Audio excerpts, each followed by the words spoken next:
Commander Xal'thor of the Krevathi Dominion stood before the holographic display, his four eyes narrowing in what his species considered amusement. The primitive human weapons floating before him looked like relics from a bygone era. Tubes that expelled metal projectiles using chemical reactions. Explosive devices that relied on simple combustion. Ships armored with mere alloy plating instead of proper energy shielding. These are the weapons of the species that dares resist us. Xal'thor clicked, his mandibles spreading wide. Around him, his tactical officers chittered their agreement. In 200 cycles, the Krevathi had conquered 47 star systems. Not one species had lasted more than 3 planetary rotations against their plasma lance arrays and quantum disruptor fields. Prelate, intelligence suggests the humans call their homeworld a death world. His second officer ventured carefully. Perhaps we should. Every species claims their world is harsh. Xal'thor interrupted. Yet here we are, and here they fall. Ready the fleet. We jump to Sol system in 1 cycle. This will be over before the conquest feast grows cold. What Xal'thor didn't know, what none of them knew, was that humanity had been preparing for this moment since the first transmission was intercepted. Since the first warning came from a dying race 3 systems over, they're coming. They cannot be reasoned with. They will not stop.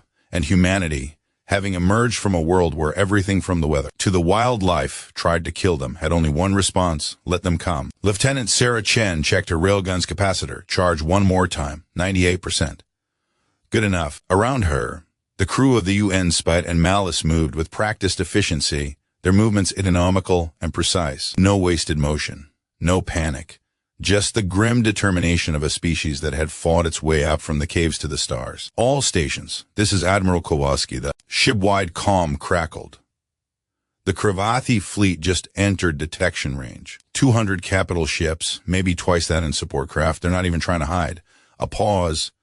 Good. Let them see us. Let them count our ships. Let them think we're afraid. Chen smiled. The Admiral had a gift for speeches that weren't quite speeches. Around her, the other gunners were grinning too. They'd seen the intelligence reports. They knew what the aliens thought of human weapons, chemical propellants, kinetic energy, nuclear fission instead of antimatter. The aliens had left a humanity's arsenal. They were about to learn why that was a mistake. The Krevathi fleet emerged from quantum fold space in perfect formation, a display of technological superiority and tactical precision that had broken countless defenders before. Xal'thor watched the human defensive line on his tactical display 47. Warships scattered in what appeared to be a desperate, chaotic formation, no pattern, no strategy, just prey, frozen in the headlights of their approaching doom. All ships, weapons free. Standard suppression pattern Delta. This will take, perhaps. The first human salvo arrived before he finished speaking.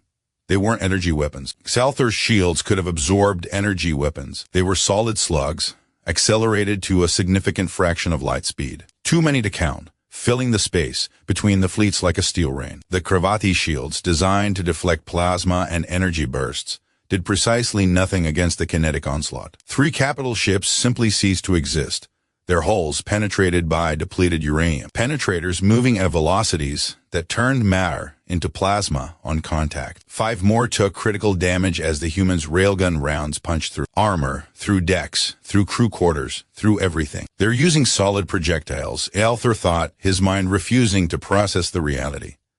Primitive kinetic weapon. Shouldn't they can't. Evasive maneuvers, he screamed. Return fire. All batteries maximum dispersion. But the humans weren't done, not even close.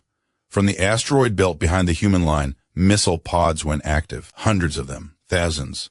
Each one a self-contained weapons platform carrying 12 nuclear-tipped kinetic kill vehicles. No fancy technology. No quantum entanglement or zero-point energy. Just refined uranium-235, precisely machined explosive lenses. And 300 years of really good engineering. The missiles didn't have shields. They didn't need them. They were cheap, expendable. And there were so goddamn many of them that the Krevathi point defense systems simply couldn't keep up.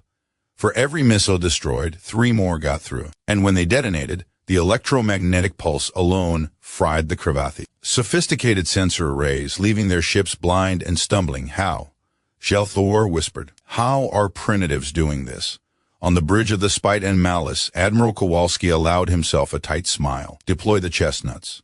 Chen's fingers flew across her console. Around the fleet, cargo containers that the Krevathi had dismissed as supply ships split open. Inside weren't supplies. Inside were the chestnuts, a design so old it predated spaceflight itself, modernized with 3 centuries of spite and human ingenuity. Cluster munitions, each one containing hundreds of smaller bomblets. Each bomblet packed with ball bearings, high explosive, and a proximity fuse. Released in the path of the Krevathi fleet, they created kill zones that no amount of maneuvering could avoid completely. Ships designed for elegant plasma, duels found themselves flying through clouds of shrapnel, moving at orbital velocities. This is wrong, Xal'thor thought, watching his fleet's strength indicator plummet. This is all wrong. They should be afraid. They should be broken. They shouldn't be prelate. New contacts. Human ground assault. Ships breaching the flagship escort screen. Ground assault ships. More primitives. The Krevathi boarding protocols activated automatically. Energy barriers at every corridor junction. Plasma turrets covering every approach. Automated defense drones deploying to repel the attackers. The human marines came through the hull breaches in powered armor.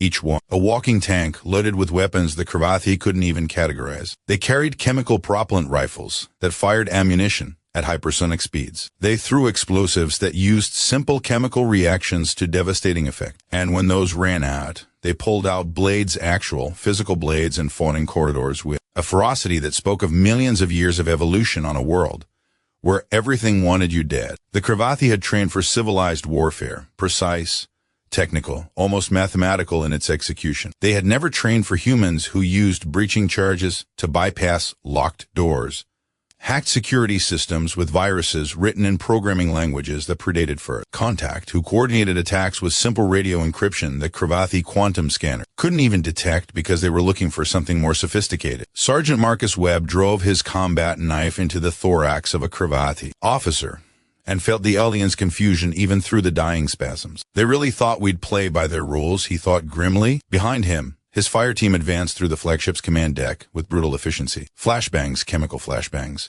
For God's sake, we're clearing rooms better than the aliens. Sophisticated sonic suppressors. Control, this is Reaper 1 actual. Webb barked into his comm.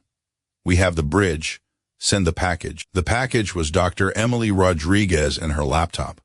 An actual laptop. The Krevathi computer systems, designed to interface with quantum consciousness networks, had no defense against a properly motivated hacker with a degree from MIT and a virus written in Python. By the time the alien command staff realized what was happening, their own ships were targeting each other. Their weapon systems were locking out, and their life support was playing Fortunate Son on infinite loop. Because humanity had learned, long ago, that you don't have to be the most advanced. You just have to be the most adaptable. In the void, the battle reached its crescendo. The Krevathi fleet, designed for dominance through technological superiority, crumbled against an enemy that refused to fight fair. Human fighters, barely more than missiles with pilots inside them, performed kamikaze runs against capital ships, knowing that one small craft packed with conventional explosives could cripple a vessel meant to withstand antimatter. The human cyber warfare division, operating from bunkers on Mars, had infiltrated every Krevathi system they could reach, not through superior technology, but through social engineering, password cracking, and good old-fashioned trial and error. When the Krevathi admiral tried to call for reinforcements, he found his communication systems broadcasting human propaganda instead. When he tried to execute a tactical retreat, his navigation systems plotted a course directly into the sun. Commander Xal'thor, trapped on his own bridge with human marines securing every exit, stared at the tactical display showing the wreckage of his fleet. 70% casualties, the strongest armada the Dominion had ever assembled, shattered by a species that still used chemical rockets and metal bullets. Why? He asked the human sergeant standing guard. Your weapons are primitive. Your technology is centuries behind ours. How did you? Webb smiled behind his helmet. You ever hear the saying, if it's stupid and it works, it ain't stupid? You came at us with your fancy energy weapons and your quantum whatever. We shot you with bullets. Big, dumb, fast bullets. You ever try to shield against something that's just really heavy and moving really fast? He shrugged. Turns out physics is the same everywhere. Force equals mass times acceleration. We're real good at both those things. In the aftermath, as human salvage crews picked through the remains of the Krevathi fleet, Admiral Kowalski addressed the combined human forces. His face was tired, weathered by the weight of command, but his eyes burned with something. The Krevathi had failed to recognize the absolute refusal of humanity to give up. People of Earth, people of Mars, people of every colony and station that calls Saul home, he began. Today we fought with weapons our enemies called primitive. They laughed at our chemical propellants. They mocked our kinetic weapons. They called us backward. He paused. They were wrong, not about the technology. Yeah, their stuff was more advanced. But they forgot something important. Across 1,000 ships, 1,000,000 soldiers, and a homeworld holding its breath, humanity listened. They forgot that the most dangerous weapon in the universe isn't the newest toy or the fanciest gadget. It's the weapon that works. And we've had 10,000 years to figure out what works. 10,000 years of evolution on a world trying to kill us. 10,000 years of fighting each other, learning every dirty trick, every improvisation, every way to make do with what we've got. Kowalski's voice hardened. They brought science fiction to a knife fight. We brought knives. Guess who's still standing? The broadcast ended, but the message spread through the galaxy at the speed of light, carried by Krevathi survivors and human transmissions alike. The Dominion, undefeated for 2 centuries, had been stopped cold by a species barely into its first century of interstellar travel. A species that fought with bullets and bombs and the kind of vicious, clever improvisation that only comes from a planet where evolution was an arms race.